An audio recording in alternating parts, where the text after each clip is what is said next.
No wito nyithinde ariyo e bugo mar pii kar dak ma Kiandai e kaunti ma Kirinyaga.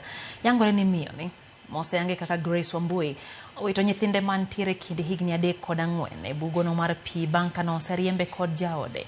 Jopiny no podho kuome gi rotho matek kapok no obila orese. Nonro mar tim makamano dhi nyime kinde ma mamano to dhi nyime kod yudo thieth ka ringre nyithindo go to nosetere kar kano ringre joma otho ma Kerugoya. Inasemekana ya kwamba kulingana na information tuko nayo, alienda pale shule, mtoto wake mmoja anasomea pale Kiandai Primary, akaenda akasema kuna mazishi ambaye anataka kuhudhuria aweze kupatiwa mtoto wake.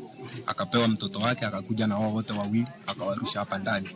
Akasema walitukanana na bwana yake na akafukuzwa. Na anaona afadhali ya tupe hawa watoto kwa hiyo maji. Tukampembeleza mpaka tukamfuruta, tukakuja mpaka hapa karibu na kwangu na watoto wake tukaona kama wanajaa, tukawapea unji. Kutoka hapo watoto wakikunywa unji, niliona ya kwamba niende kwa duka ninunue credit niwafahamishe wale wenye huku.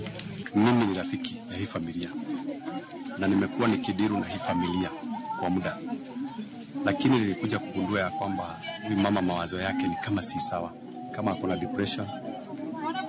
Sasa nimestuka kwa ile kitu nimekuja kusikia leo, manake nimekuwa nikiongea na yeye, mnaongea na yeye vizuri, lakini sikudhania anaweza kuja kufanya kitu kama